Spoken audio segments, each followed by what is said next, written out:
Welcome to Furniture Industry News. Today is November 17th, 2025.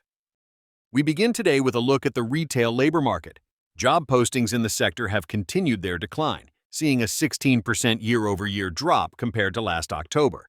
And while overall U.S. job postings are nearly back to pre-pandemic levels, the retail category remains sluggish.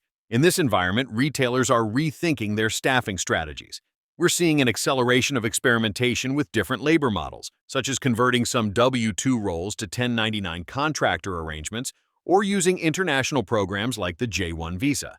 These shifts are being driven by a combination of labor shortages, significant cost pressures, and an overarching need for greater flexibility. However, this also brings challenges, particularly around compliance and maintaining performance consistency across different types of workers. Another interesting dynamic is the handshake skills gap that many are observing with Gen Z workers. Hiring managers report that while younger workers may have strong technical ability, they sometimes lack crucial soft skills like showing up on time, independent problem-solving, and communicating confidently. This has led some employers to favor more seasoned workers for key roles. It's clear the challenges aren't just about headcount, but about adaptability and finding dependable, motivated people who can keep up with the rapid pace of change in our industry. Transitioning from the broad labor market, let's take a deep dive into the bedding sector, where recent third-quarter results from three publicly traded companies paint a fascinating picture of the sleep economy. Somnigroup International, Purple Innovation, and Sleep Number are each on a very different journey. First, Somnigroup represents a story of aggressive growth through acquisition. Their sales surged an incredible 63% to $2.12 billion, a jump fueled by the inclusion of Mattress Firm in its financials. This move solidifies Somnigroup as the industry's largest vertically integrated player, handling everything from manufacturing to retail. Their gross margin climbed to 44.9%, showing that the synergies from the deal are paying off. With a confident outlook, Somnigroup even raised its dividend, signaling strong faith in steady consumer demand. Next, Purple Innovation's story is one of stabilization and rebuilding momentum. Their revenue was essentially flat at $118.8 million, but the company emphasizes it is now building from a much healthier foundation. The real win for them was in margin improvement, with gross margin jumping to 42.8% from 29.7% a year ago. This was thanks to tighter cost controls from their recent restructuring.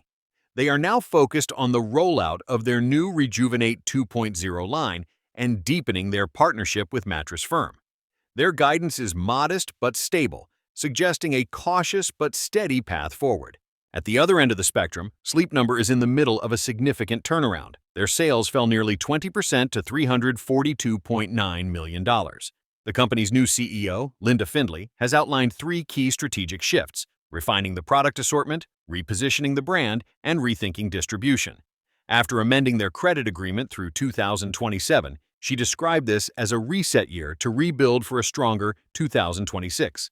Their outlook remains guarded, reflecting continued soft traffic and the substantial costs of their transformation. Taken together, these three companies show an industry in transition. We're seeing consolidation, cautious comebacks, and major reinvention efforts all happening at once. The common thread is a relentless focus on discipline, tighter cost control, sharper distribution strategies, and finding relevance in a crowded market. Somnigroup is flexing its scale, Purple is rebuilding credibility, and Sleep Number is recalibrating for the future.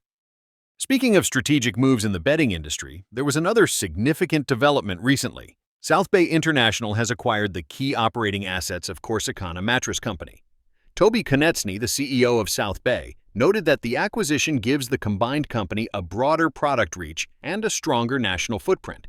The two companies appear to complement each other well. South Bay has notable strengths in e-commerce and direct-to-consumer business, while Corsicana brings a broad retail reach and a significant traditional mattress business. Corsicana will now operate as a division of South Bay, with its CEO, Eric Ria, remaining with the company. This move allows South Bay to build on Corsicana's legacy with renewed focus and resources. Finally, let's look ahead at a force that is set to reshape the entire industry: artificial intelligence. There's little question that AI will drive a structural change on the same scale as the internet a generation ago.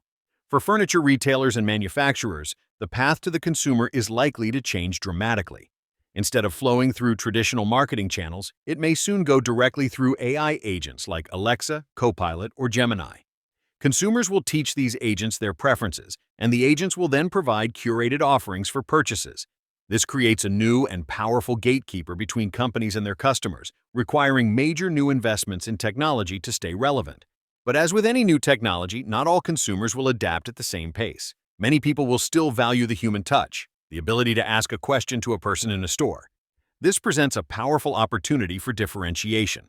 The key won't be to abandon people for AI, but to keep a foot in both worlds, serving customers who are at the forefront of adaptation, as well as those who prefer a more traditional, human-centric shopping experience.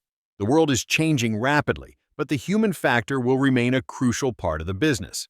Thanks for listening. Be sure to subscribe to stay updated on all the latest news in the furniture world.